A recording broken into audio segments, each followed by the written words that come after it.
Welcome back, everybody. Once again, you have reached Pay Dirt. I am your host, Brandon Herriott, a.k.a. B Dirt, with your host, Pay Saunders. What's good, Pay? What's happening, my boy? How'd we do last week? Boy, the proverbial kissed your sister. 3-3, still holding on to a 57.5% winning percentage for the year at 23-17. So, not too shabby, not too shabby. We had a couple close losses, and then I had one that wasn't so close. So we'll let that one go. We'll let that one slide. We'll let that one slide. Our good picks went well, though. Like what we would have put multiple units on. So I had a pretty good weekend myself. Yeah, I didn't lose any money personally, but I had to fight my way back, man. You know that in-game betting. That's becoming my savior for right now. As soon as I see the favorite start trailing, hit it. It saved me a couple of times. Yeah, I in-game bet Colorado for whatever reason this past Saturday. It worked out. So we'll let it ride. But yeah, listen, if the bad weeks are 3-3, I can live with it all day long. Me too. We're just trying not. I'd like to get back on that 4-2, 5-1, So let's see what we got this week. There's a lot of good games on the slate. We got good pro games, good college games, but I think you wanted to start. Got a little baseball. You wanted to start with, if I'm not mistaken. Well, it's Game 5 of the World Series is tonight. The Yankees, they have officially entered the chat. They've got Garrett Cole back on the bump today. If you remember Game 1. We liked him in Game 1. He did his dirty. It wasn't him. It wasn't him. You're correct. It was a pitcher's duel up until the last few innings, and we got some magic happened, and that was my birthday. Got into that bullpen, yeah. Yeah. So I'm going to hit it again. This time, I got Garrett Cole to take the Yankees into the 7th inning and lead them back to LA for Game 6. So, this is a do or die situation. Game 1, they left him in there for a grand total of about 85 pitches. I think we see him hit that 100 line, which I think puts him probably through the 7th, maybe even get into the 8th. So I'm with you here. I do also like the Yankees again. Hey, fool me once, shame on you. Fool me twice. I don't know. I don't know the bad quote that George W. Bush. Yeah, I really want to go that way, but I'm too smart to say it like that, regardless of how bad I want to. Fool me. You can't fool me again. Yeah, you can't fool me again. That's how it is. That old folksy charm from W. Oh, Tim Lyons says, where is Pay this week? Your fans want to know. Well, I'm back on. I took off last week. You were here last Wednesday. I was here. Just the homies on Friday, that's all. No, that's all right. I'm sure you all held it down. We did. They let me and G alone there for the second half of overtime by ourselves. A little dangerous. Lucky that second half of the show with just me and him unsupervised wasn't about 3 hours long. Gotta watch it. Gotta watch yourself. All right, so we got the Yanks. You got anything else you want to talk about outside of college or pro football? This is a personal one. This is a little sneaky. If I go to the batter props of the World Series game tonight, I do want to check out Shohei Ohtani's total bases and his hits. His over/under on hits right now is a half. I kind of can see Shohei going under that half. He can go hitless. If anybody's been paying attention, he did hurt himself again again, he's miraculously never missing time for being seriously hurt. I don't know how, but he's separated shoulder, correct? Separated shoulder. If you've ever separated your shoulder, I have. It is not fun. It is not something you can continue to power through. He's doing it somehow. I don't know if there's some type of magic elixir that he's getting shot up in him that is allowing him to play. Yeah, reckless speculation. I'm not saying he is. I'm just putting it out there. Maybe, for the maybes. But it's going to be hard for him to, swing that bat and be very effective while he's nursing this shoulder inflammation. I would take that under. Now, I'm not going to throw it on I'm not going to put that out there officially for us. But for me, I'm going to live dangerously tonight. So, listen, regardless of whether you've got Japan's finest herbal tea or not, separated shoulder is really hard to play with. It's in his non-throwing arm, his left shoulder, but that's the back portion that drives the ball, right? Mm-hmm. Saw a couple of swings from yesterday where he was letting go of the bat with one hand, chasing pitches. Man, Garrett Cole is really tough with that slider in the dirt and then elevating your eyes with that fastball. That elevated fastball with a separated shoulder, trying to pull that through, that can be rough. I don't mind that. I don't mind that bet. Surprisingly. And listen, it does go to show you there's a reason why when you got a guy that can hit over 300 and hit over 50 home runs, there's a reason why not many of them steal 50 bases. Correct. Separated shoulder sliding. That's a big boy to be putting a whole bunch of weight down like that. Mm-hmm. Going head first on slide. All right. So we are on to football. Yeah. So you want to start with the big game of the week right off the bat? We've got Kennesaw State at Western Kentucky. No, woohoo! That's not it. Hold on a second. Kennesaw State had their upset for the year. I know you're not talking about that Happy Valley, baby. That Happy Valley. Yeah, the Penn Staters are hosting those Buckeyes. Big game, big noon with a big game, right? Penn State. Oh no, the line has moved. Ohio State. It was 3.5. I saw it at 4 earlier the week. So it's down to 3. Penn State's only getting 3 points. They're at home. Ohio State looked pretty pedestrian, I'll say, against the Nebraska Cornhuskers, which really could have pulled that game off last week. True. I'll start. So we all know Penn State. Big game, James, baby. They always lose these games. The big games against the big dogs of the conference. These are usual walking L's for Penn State, the Nittany Lions. Is this the game that they've turned it around? Not with. Is Drew Allure going to play? I'm hearing it's a toss-up. He's the key.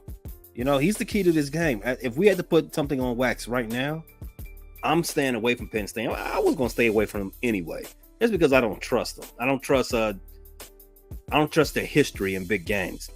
I'll tell you this: the winner, they secure their playoff spot this early. I would say it. A top 5 win on your resume in the Big Ten, that goes a long way. Well, I will also say James Franklin has a really good track record of just of losing any time he plays against a big team or a big rivalry. I do know, I'm looking it up here. I think a couple years ago they had a scare.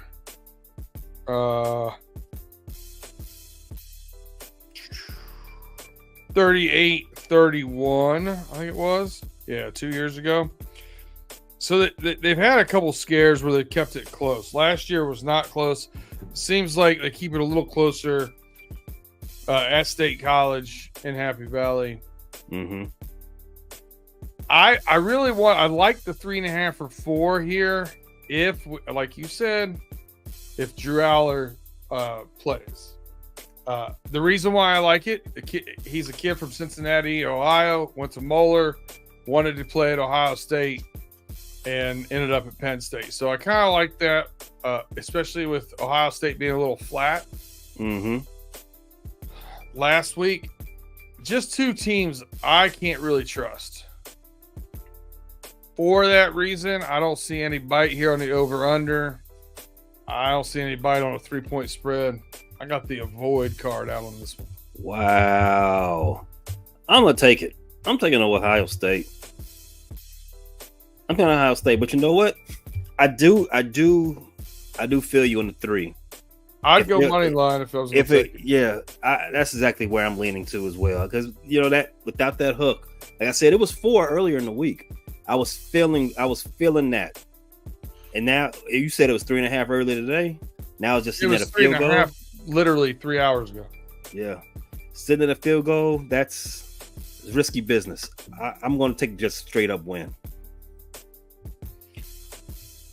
All right. Which isn't bad. I mean, considering the fact that Penn State is the higher ranked team and at home. Correct. Yeah, you're not giving up too much juice taking on money line there either. Yeah. All right, what else do you see out here in the college ranks? Well, I was looking at this at this Miami Duke game. At some point, Miami's going to lose a game, right? They're 20.5-point faves at home with a total of 54.5 in this game. Duke's not a pushover. At some point, right? It's got to happen, right? And the Duke game is a little bit of a revenge game here. Indeed. Yeah, you got Manny Diaz coaching over at Duke.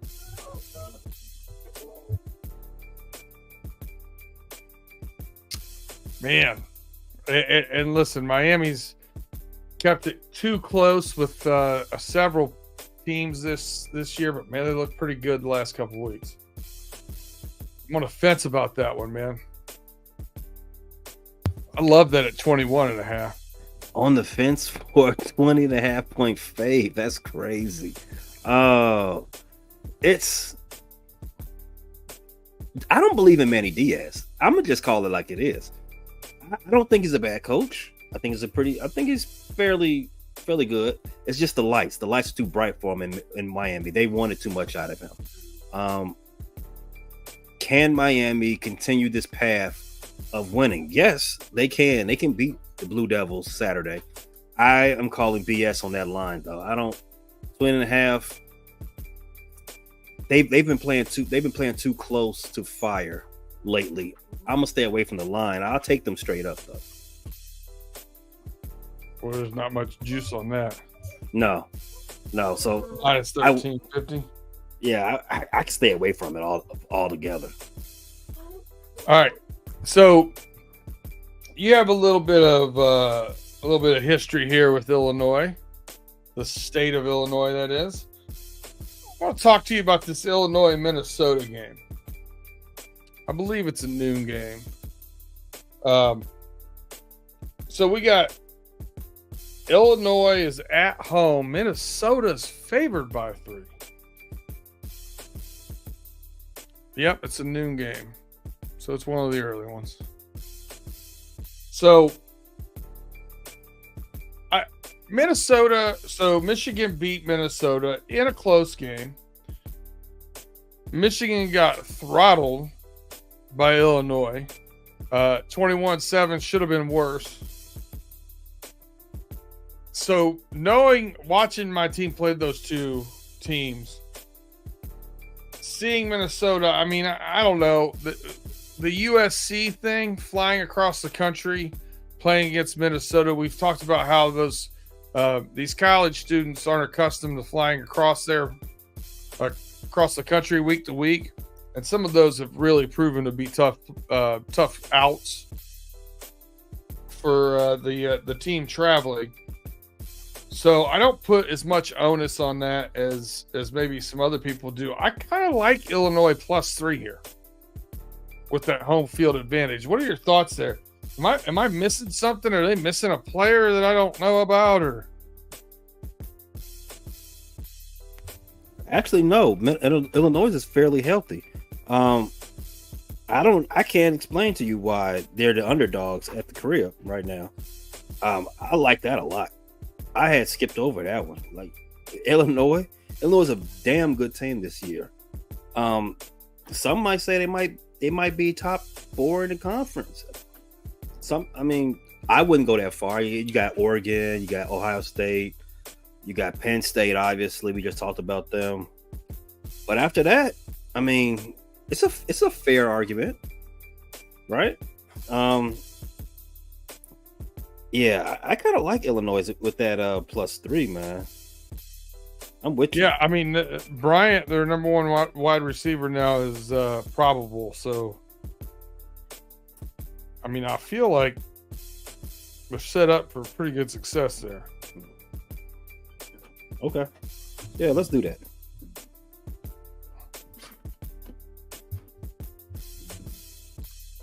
All right. What else you see in college you like? All right, let's go down. We are a week away from the big showdown. Can Alabama save their season? So they're on a bye this week. But what's going on in SEC this week? We have Georgia, number 2 team in the land. They fought their way back into the top of the sport. They're playing Florida State. Not Florida State, but Florida, the Gators. A lot of people have the Gators losing. Well, not losing, but maybe winning 2 to 3 games this season, right? To their credit, Florida isn't that bad.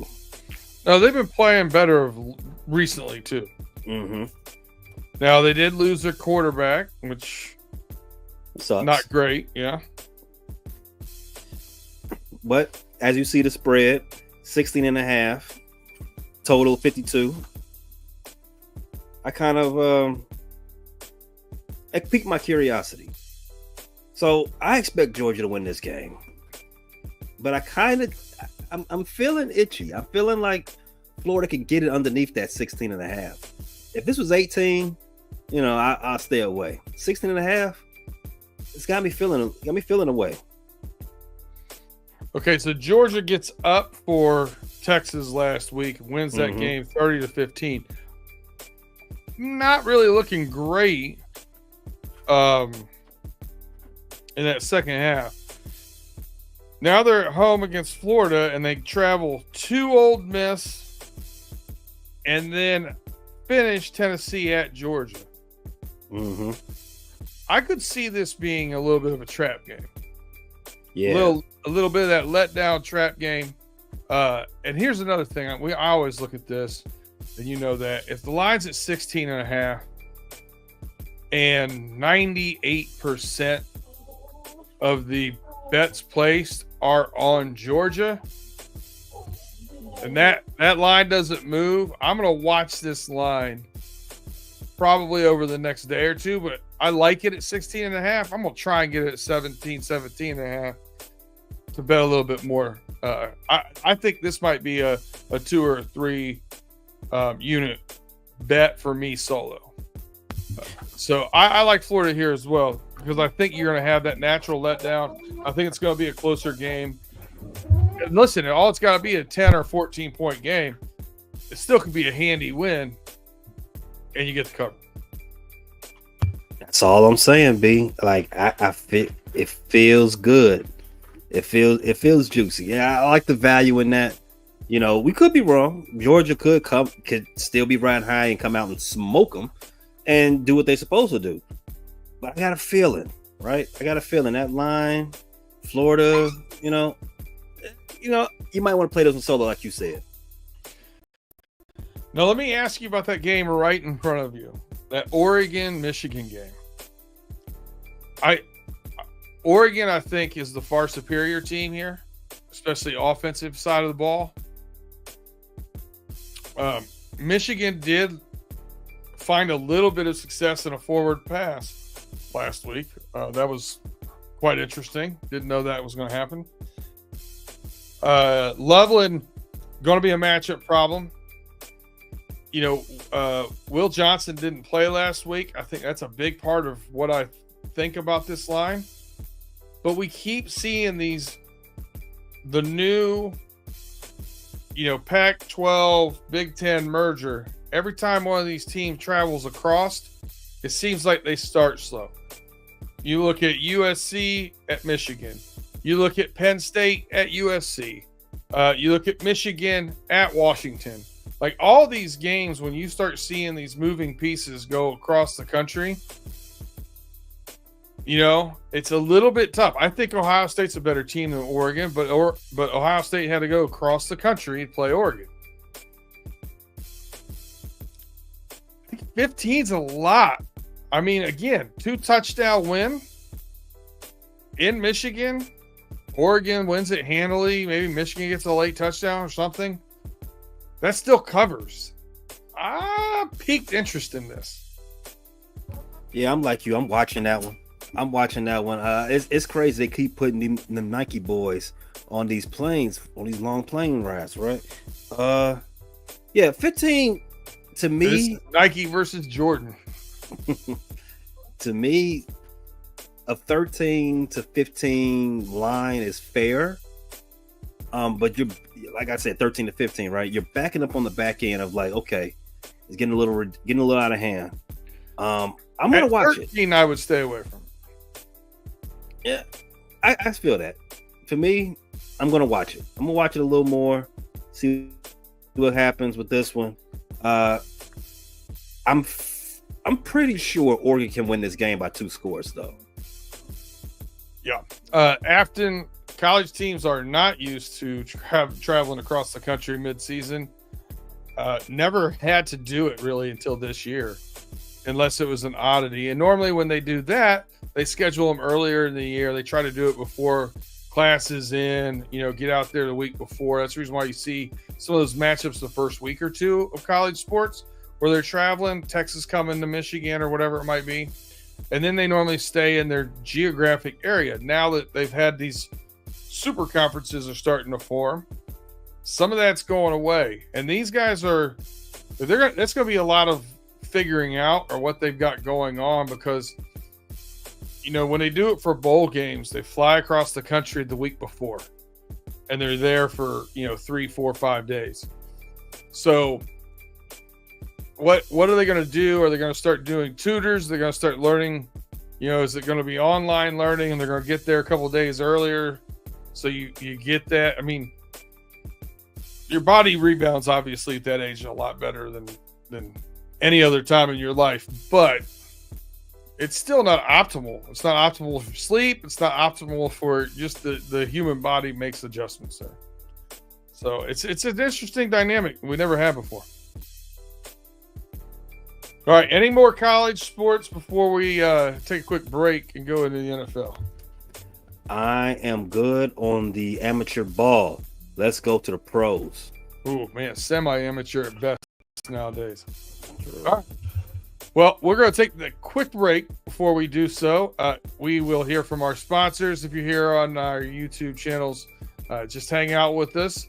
If you're not, whatever you're looking and listening to or watching or whatever it is you might be doing out there, hit that like, subscribe, share us, tell a friend to tell a friend about this. Come get your picks. Talk about the picks with your people. Talk about, everybody's got somebody that's doing a little gambling now, right? So find out who amongst your friends is putting down some ducats and start talking about it over paid dirt with them. And we'll take a quick break. We'll be right back after these messages.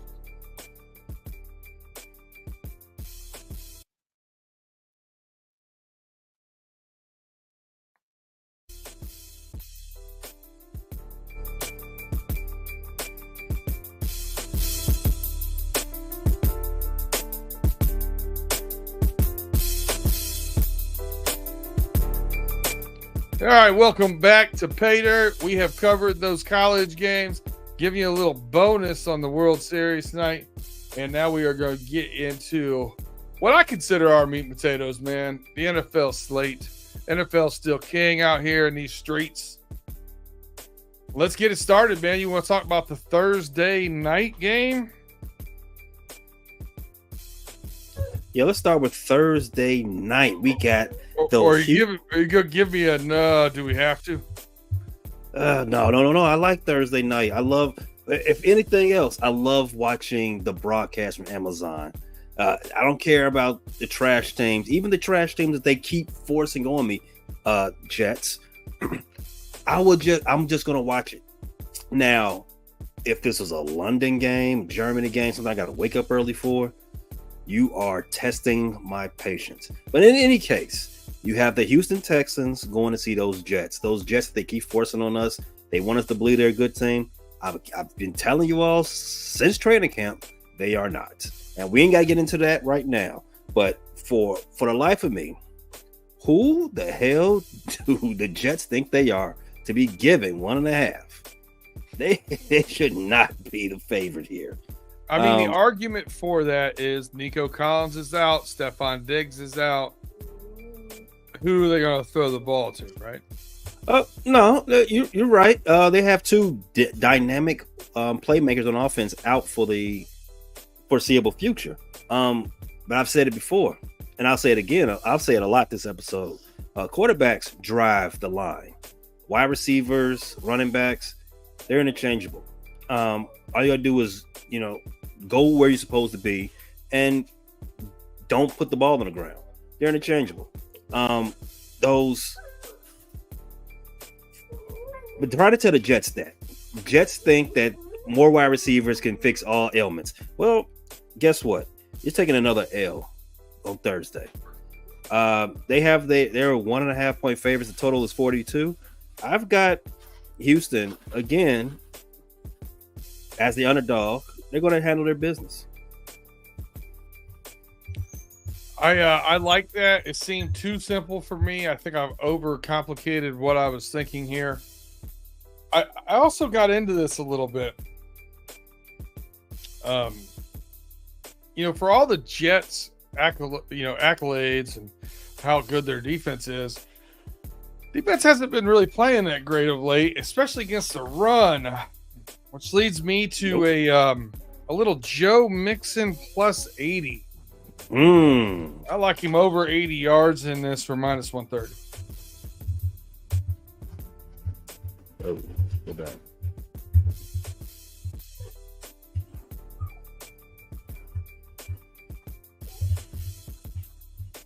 All right. Since we're over here, any other props that you like from this game?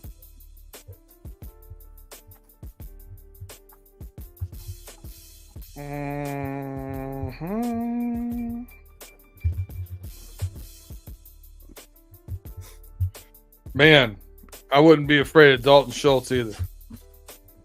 Dalton Schultz is a good one. Somebody's got to catch the ball. Yeah, and he's no slouch. Dalton Schultz is a pretty good tight end.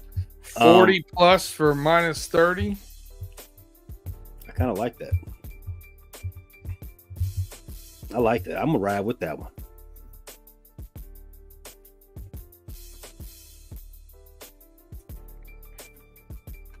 All right.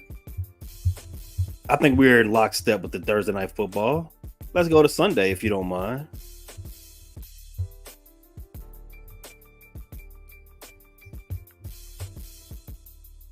First game up, I have the Denver Broncos going to see Baltimore Ravens. Ravens are a 9-point fave, total 45 and a half. How's that sitting, which would be? So the Ravens lost a game they obviously shouldn't have last week. Like, the Broncos have been playing better than anybody thought at this point in time.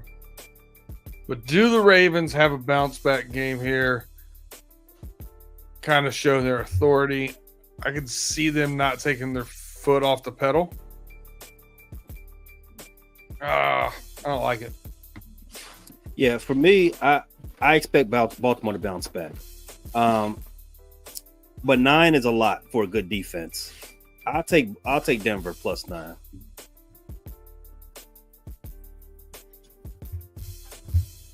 I get it, but man, I could see. Couldn't you see Baltimore come out and win this by 17 just to prove a point? Yeah, I could. You could see that, but I mean, there's reasons why they lost that game to Cleveland. You know, new quarterback, they always tend to do something crazy. You didn't prepare. The defense didn't prepare for them, right? All week, you got dealt a curveball at the last minute. You didn't know how they was going to come out. And I'm speaking about the Baltimore Ravens versus the Cleveland Browns. Jameis Winston. The defense, Baltimore Ravens defense, they played down. They were missing 2 starters, first round draft pick Wiggins and Marlon Humphrey. They're all pro cornerback, so they're already playing uphill. But they had opportunities to win that game still, and they just couldn't figure it out. The offense wasn't too much better. Lamar was missing passes deep. He had an opportunity to have 2 more touchdowns, and he just couldn't find Bateman or Zay when they needed to. Bateman had a terrible drop right in the middle of the field late in that game. It was a cluster F all around. So that's to that point. I expect Baltimore to come back out and play a more focused game this week around. But do I want to bet that they win by 2 touchdowns against a defense that ain't gonna shuck and jive? They ain't gonna do no BS with them. They gonna play straight up. Lamar at least has to return MVP form, at least, right?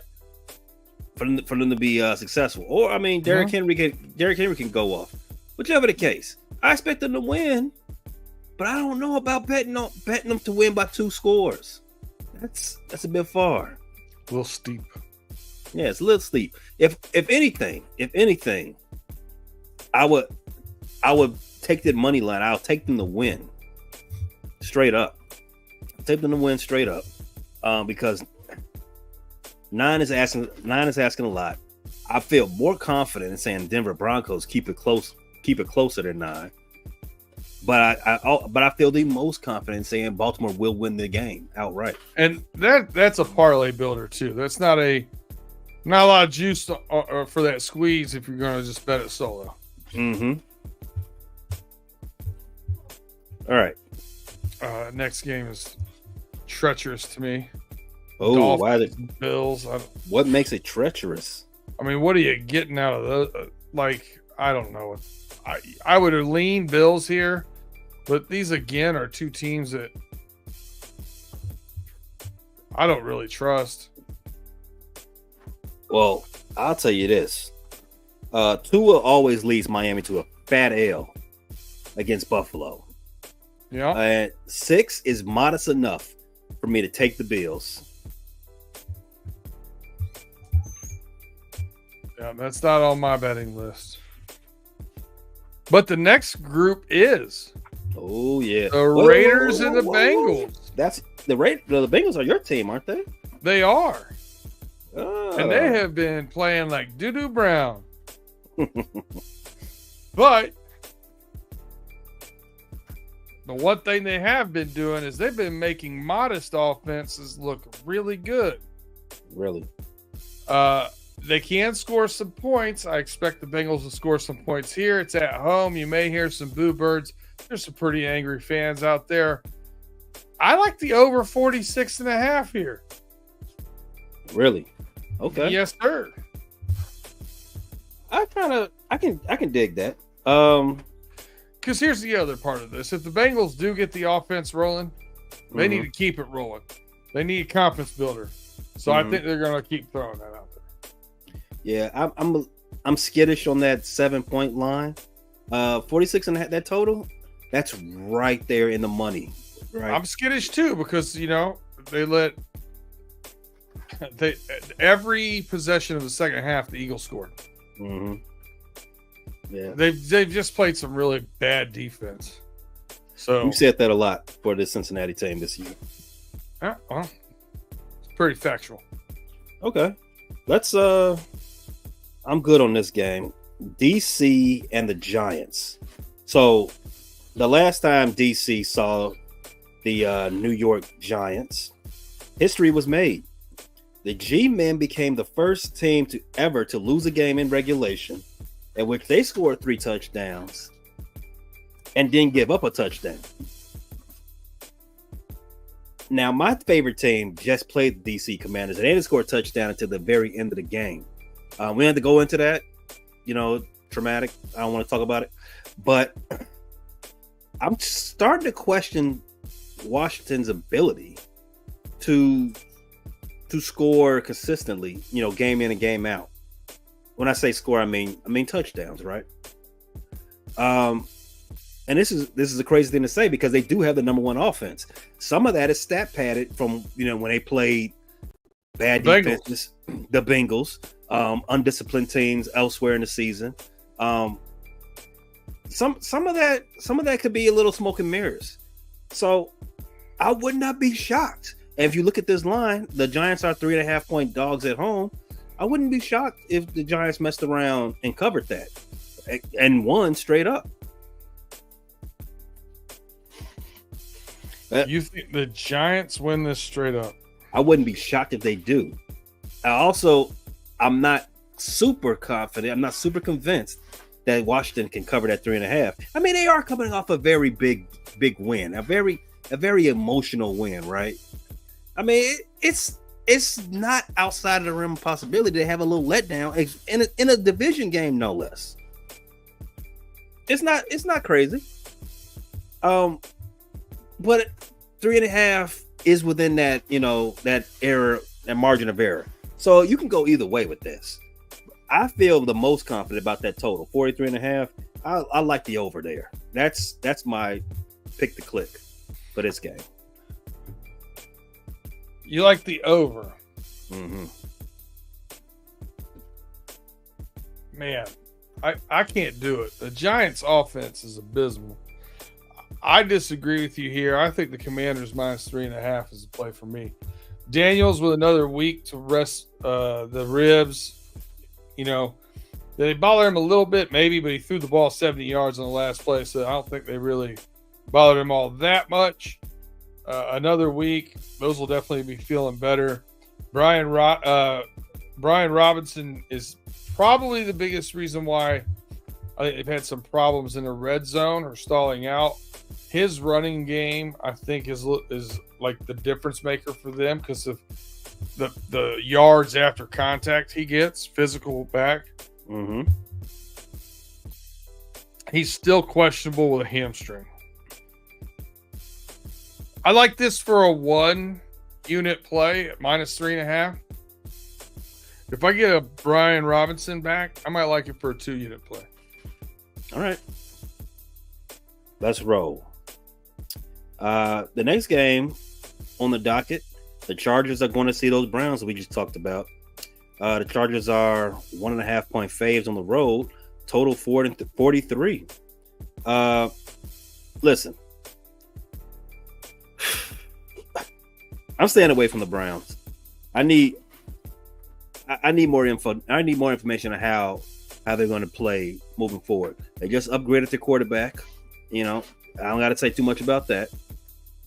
So, was it just a 1 week emotional boost for them, or is this something sustainable?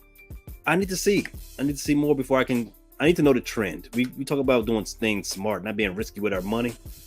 Yeah, I'm gonna stay away from this game.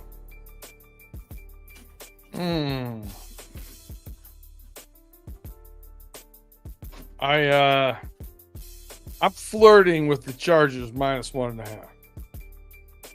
And the only reason why is, they say styles makes fights. Mm-hmm.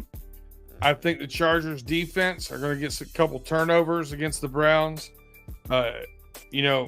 Last week, Kyle Hamilton had the game-ending pick in his hands and dropped it. I think the Chargers will get a couple turnovers here, and I think their Harbaugh will not turn away from that running game no matter what. They may throw it, 30 times a game or 35, but they're going to still run it 20. You know what I mean? They're still going to continue to run the ball. And I like J.K. Dobbins running the ball against this team. So I'm flirting with it. I'm not on it yet, but just for letting everybody know where my thoughts are, flirting with it right now. All right, I'll leave it off the slip right now. Just a flirt, just just a little DM. Hey, big head. Nothing too major. We can keep it Yeah, off. I mean, I think the Chargers are in top 10 in both points allowed and yards allowed right now as a defense. It wouldn't surprise me. They've been a little under the radar, but they haven't been terrible.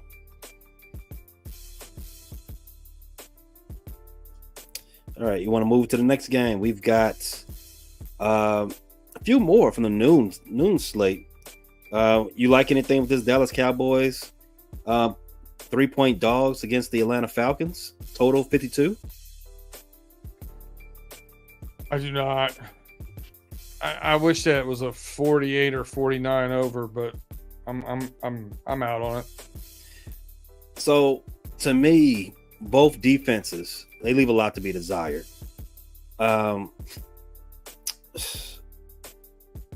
As usual, Atlanta always plays close games. That 3-point line doesn't surprise me. It's always, every week the line is 3 in Atlanta Falcons game, right? So I'm going to push away from that because it can go either way. As far as this total, 52, it's a bit high. I agree with you there. But like I said, the defenses for both teams, they're not really playing their best right now. I think Michael Parsons, I don't even know if he's going to come back to play this year, to be honest with you. He got a red shirt. He might red shirt. He might red shirt it. He might be making a business decision. Yeah, what? That's reckless speculation. I'm just That would never happen, would it? I'm just saying. So I'm just spitballing. I'm not breaking any news here. Just throwing it out there. But I'm not saying he is or isn't. It's up in the air for me. I'm flirting with that total. 52 is a bit high, but like I said, I kind of think both teams can put up some points this game. If you got Dak on your fantasy team, I'm feeling kind of good with him this week. He's been letting you down all year. I think this going into this game, at least, I think this might be a magical game for him, CD, Ferguson, and the rest of those boys with the star on the helmet. But I'm gonna flirt with that total. I'm not gonna throw it on the slip just yet. I'm gonna think about it a little bit. All right, the poo-poo game of the week. Those Patriots. The 2-win Patriots against the Tennessee Titans. I don't even know how many wins the Titans got. Titans are 3.5-point favorites. The total is a robust 38. I don't know if you can hear that in the background or not. But my dog started howling as soon as you started talking about this game, man. Yeah, that's good, boy. This one's for the dogs.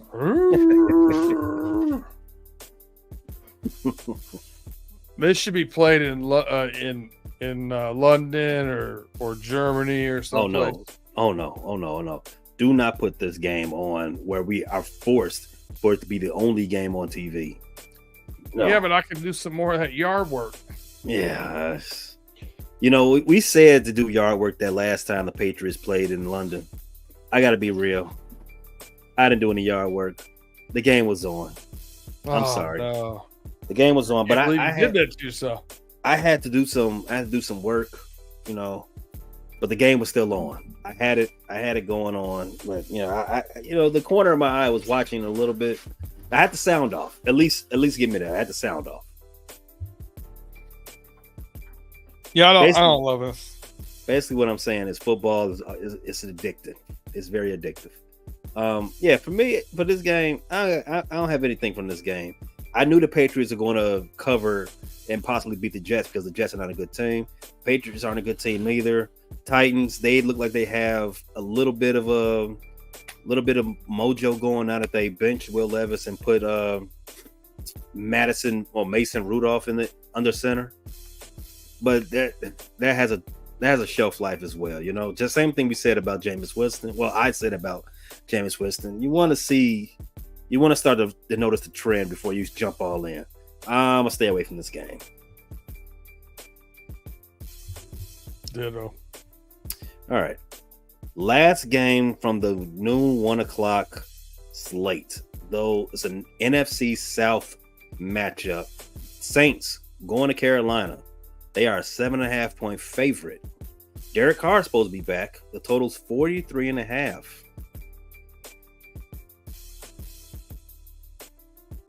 If Derek Carr is back, Carolina has given up 33.9 points per game on average this year. So you like the over is what you're saying? Healthy Derek Carr, I kind of like the over, yes. All right. Life's too short, but the under. Yeah, I like the over as well. Because, as you said, Carolina's defense is poo. I don't think it matters who the quarterback is for the other squad, at least not to that. At least not in this respect. It does for the line. But I'm going to stay away from 7.5. I think Bryce is going to start again this week. Not sure. But he didn't look terrible last week. But not enough for me to even consider plus 7.5. I'm going to leave that one alone. I'm going to just take the over with you on this one, 43.5. I like that. It sounds like good money. All right. Late afternoon slate. Afton did point out the Titans are 1-6. 1-6. Who knew they'd miss Jeff Fisher, huh? Yeah, I bet they'll hire him in a heartbeat. Like, can we get some of those 500 seasons? Yeah, guaranteed 8 wins. Can we take that? Speaking of those Jags, or not speaking of the Jags, but let's go to the Jags. They are 7.5 point dogs themselves on the road as they go to see the Philadelphia Eagles. Those same Eagles that you said scored on every possession in the second half last week. Mark it down. Eagles going to score more than 32 weeks in a row. Take the over. Jacksonville's got no defense. Jacksonville does not have a defense. You are correct. And Trevor Lawrence, he gives the opposing defense opportunity to give their offense a short field. He would do it at least twice a game. Yeah, I like that. I like that a lot. Over 45. Man, all these overs are making my heart warm. Love it. The Jags are banged up on all over their team as well. They still got ETN still going to be out. They're going to pound Tank Bixby into the ground. I think Trevor Lawrence is dealing with something. Christian Kirk left the game early last week. He might be out for the season. Yeah, he might be done. Yeah, it's not a. This is the type of things that happen to bad teams and the coaches on hot seats. It all falls down, right? One of my favorite Kanye West songs, by the way. Speaking of two teams that you never know what you're going to get from, your Chicago Bears. What? In Arizona against the Cardinals. Whoa. I know what I'm getting out of my Bears. I'm getting a win out of them. They owe me. They owe me a win. And this, I have more than just money putting on this game. I got pride on this game. I'm taking bets. So the Bears cannot go to Arizona and lose this game. They cannot. They've shown plenty of times in the last 2 seasons they are poorly coached. I think last week was the final straw. Something's got a lot of fire underneath their ass, and they got to come back and and snuff a team. They really got to snuff some team. Like you get arrested. First thing you got to do is make sure everybody respect you. Hit the biggest dude in the face. And unfortunately, Arizona's not the biggest guy, not the biggest guy in the yard, but you got to hit him anyway. They got to make sure everybody knows they got to respect you. You cannot play your 3. Well, this will be the second game of the season against the NFC West for the Bears. You cannot lose this game to the team that they think is going to come in last place in this division. Absolutely, positively cannot. The Bears are +1. This is basically a pick 'em. I got the Bears. Man. Yeah, the only thing I know that I agree with there is Kyler Murray is not the largest man in the yard. That is correct. Right now, the Cardinals are in first place in that division. We know it's a mash unit in San Francisco, and that's the reason why everybody's bunched up in this conference, this division. I don't expect them to stay there. Kyler Murray's a lot of fun to watch. It's going to be a very entertaining game for me to watch. Both of these quarterbacks have some lightning two of them. I'm just not gonna bet it. All right. I'll go it alone. Lone Ranger Pay is my name. I'm taking the +1. Now, the Bears defense, they're top 3 scoring defense. I would stay away from that total, 44.5. It's likely to be right at that 40 mark for this game. I wouldn't chance it. You know, it's funny. I looked it up after you said something. The number 1 team points per game in the league is the Los Angeles Chargers.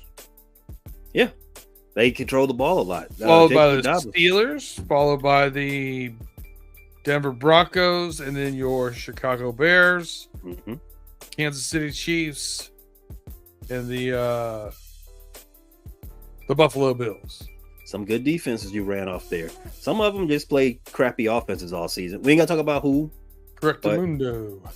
We ain't talk about who, but some good defenses right off here. All right, the game of the week, the matinee Fox game.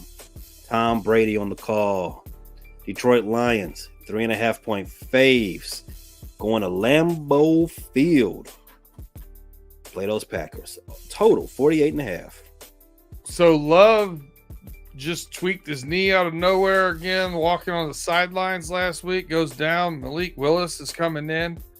Do you know who's starting at quarterback for the Green Bay Packers? I heard he hurt his groin. It doesn't matter who starts at quarterback for the Green Bay Packers. Detroit versus everybody. Give me -3.5. I'm out. You're right. I've said it a couple of times this episode, man, that nothing affects the line more than a quarterback. His health, his availability, whether or not he's trash or not. Shout out to Aaron Rodgers. So if I want to lay off some wisdom here, just a little bit. #pay wisdom. If Love doesn't play, that line is going to do something a lot. It's going to go aggressively in the other direction, right? Detroit's going to be maybe 9-point, maybe 10-point faves at that point. Ooh.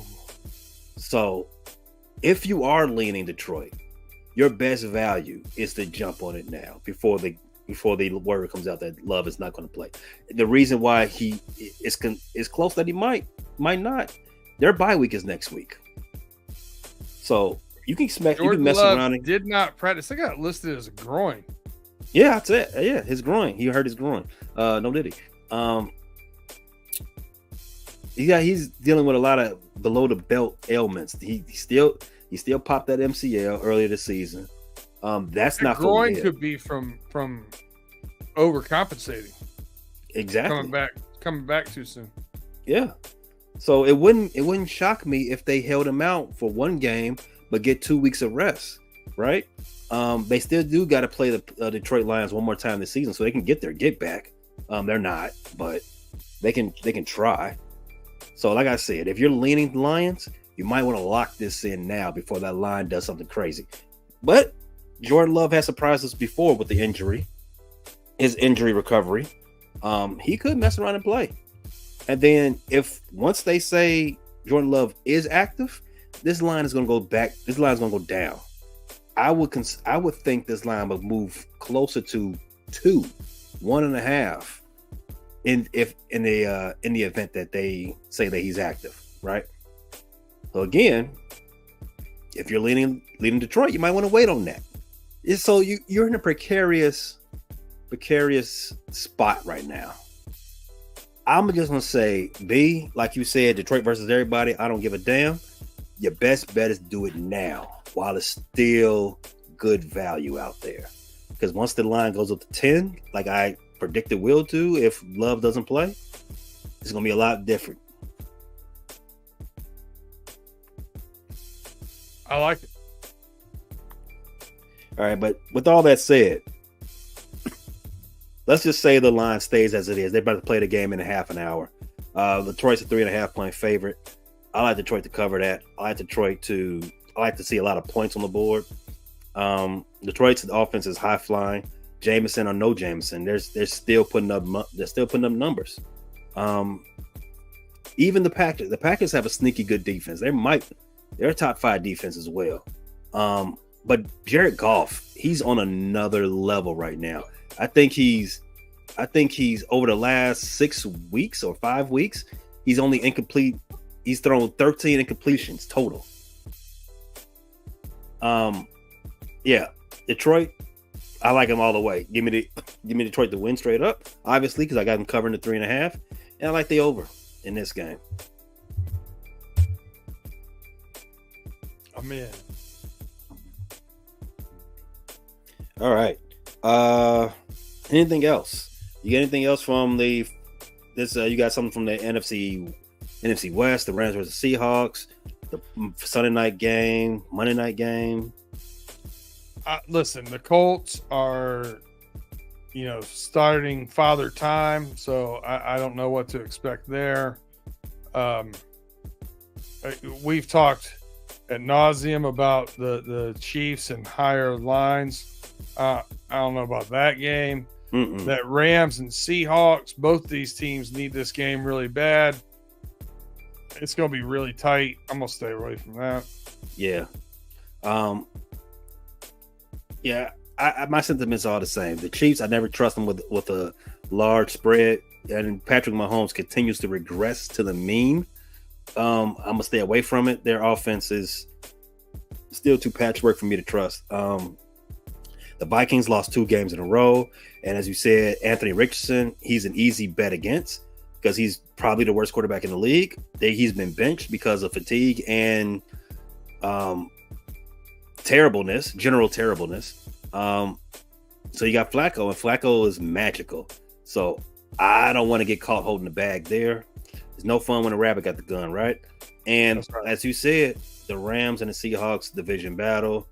It's a 1.5 point spread. Anything can go. It's a toss up. If anything, I would pay attention to these games and bet them live as you see the trends develop.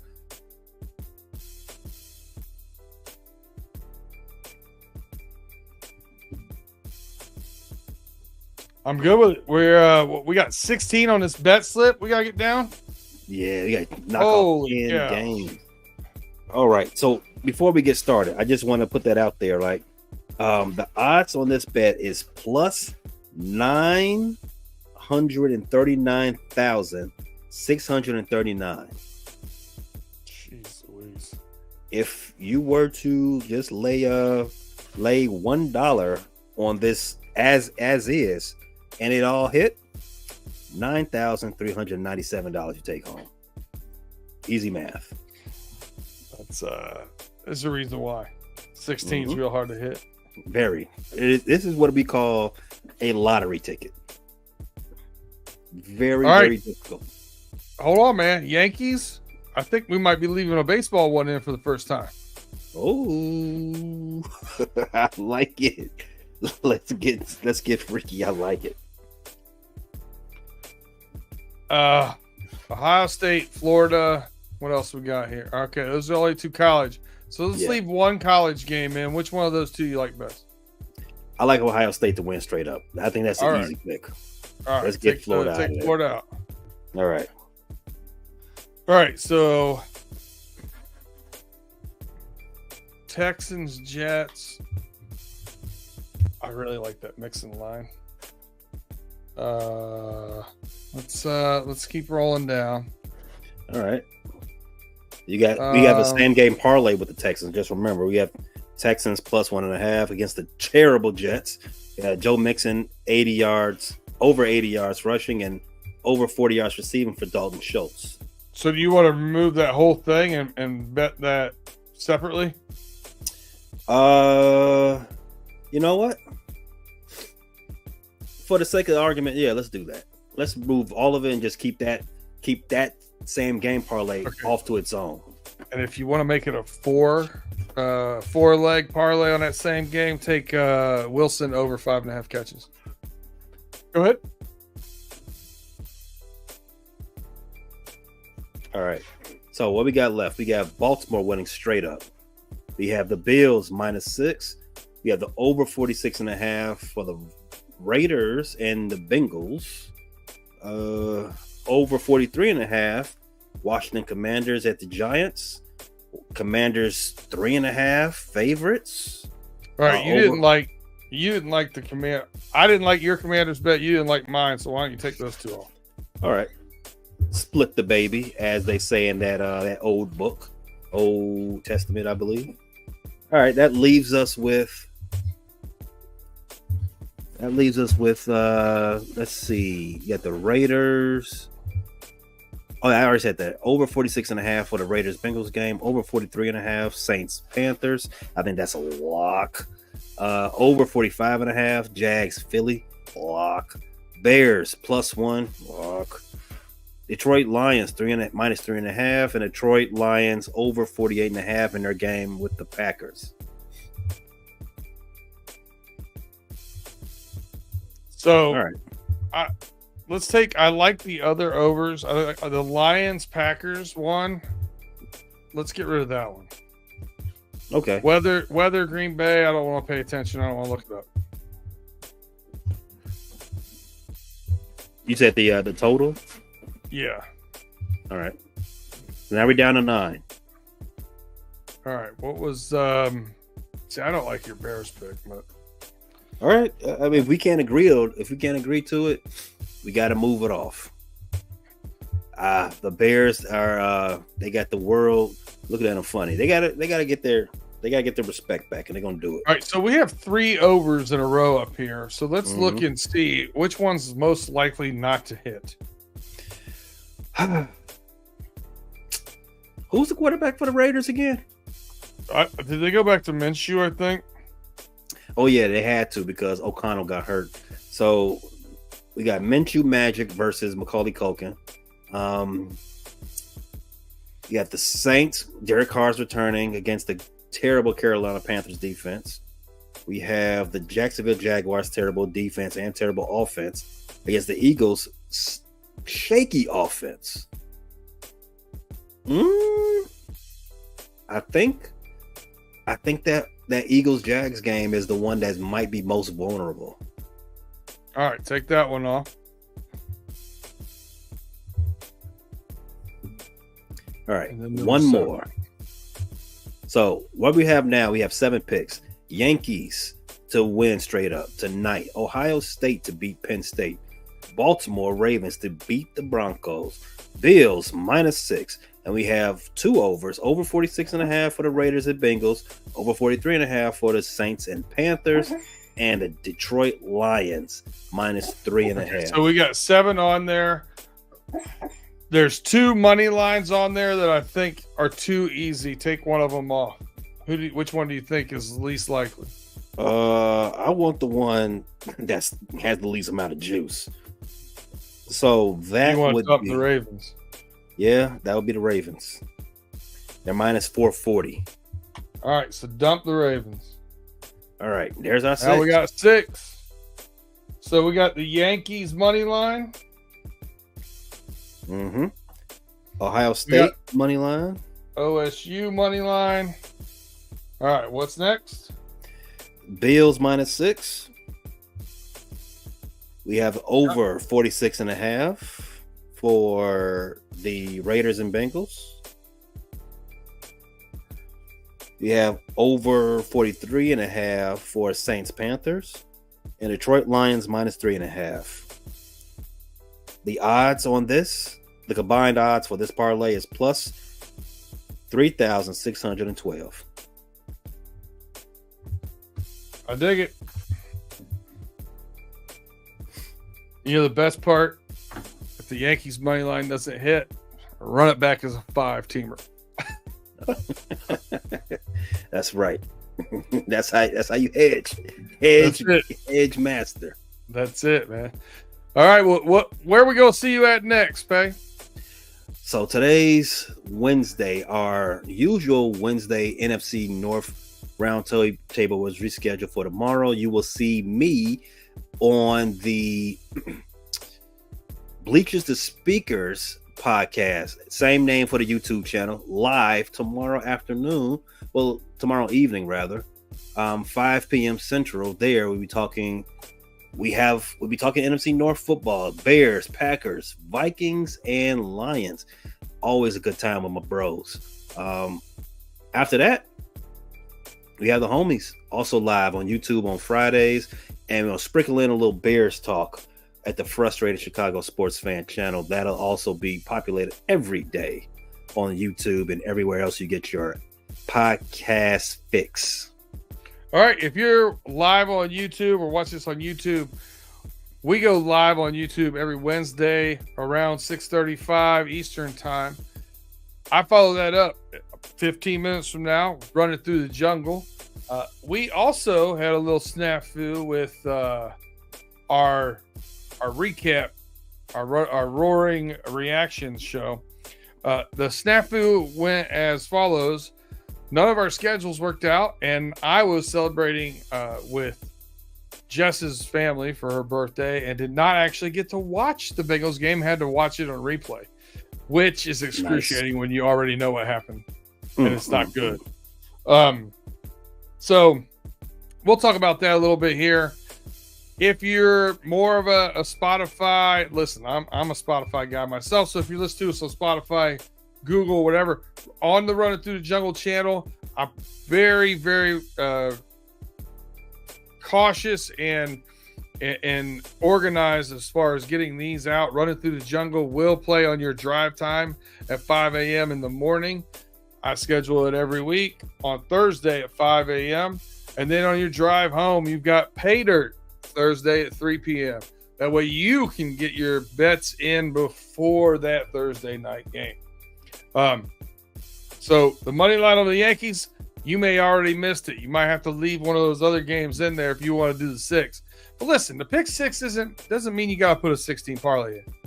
Pick your best legs. Take the ones that you were already thinking about that we also like. Pair those together, however you want to do it. It's about finding that good value, about finding some bets that you like, going through, and hopefully you guys see how we go through these. Start minimizing where we think we're going to have losses, take risk out, and try to have fun. 58% right now on the year. That's professional gambling, right? That's a professional gambling number right there, plain and simple. So check us out. And then on Friday night, check out the homies again. I will not be there. Maybe there for overtime. We'll see. I do have a dinner I got to do with some friends coming in from out of state. So I will not be there. But I might try and pop in on overtime. So until next time, next week, 6:35 Eastern time, you can once again reach Pay Dirt.